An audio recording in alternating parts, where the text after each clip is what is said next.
Sementara itu 700 butir lebih ekstasi berbentuk karakter kartun diamankan petugas Direktorat Narkoba Polda Bali dari tangan seorang berinisial BL.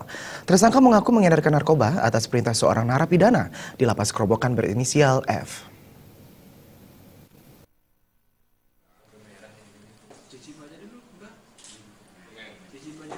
Pengungkapan 726 butir ekstasi berbentuk karakter kartun ini berawal dari penangkapan seorang pengguna narkoba jenis sabu berinisial DCS. Kepada petugas, tersangka yang bekerja sebagai desain interior ini mengaku kerap mengantar pesanan narkoba jenis ekstasi atas perintah seorang narapidana di lapas Kerobokan berinisial F. Dari pengakuan tersangka terungkap, barang bukti ratusan butir ekstasi yang diedarkan tersangka DCS disimpan di salah satu rumah kos yang dihuni tersangka BL.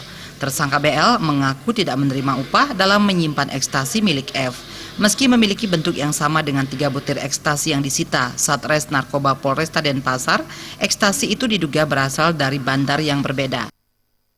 Yang dari awal yang kemarin itu yang gudang 1 on 2 on itu berkembang ke sini lagi. Ya, tetap dari LP Kerobokan. Nah, barang itu tidak di LP Kerobokan, barang itu ada di luar LP, dia operator tinggal memencet saja, datang ke barang melalui ekspedisi. Belum ada bayaran lagi. Belum ada bayaran. Sudah berapa lama ini? Udah 3 kali, masa belum dapat uang? Saya cuma punya utang piutang aja. Utang piutang? Punya utang.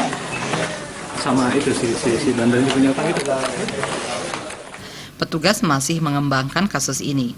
Tersangka dijerat dengan pasal 112 Undang-Undang Nomor 35 Tahun 2009 tentang peredaran narkoba dengan ancaman hukuman hingga 20 tahun penjara.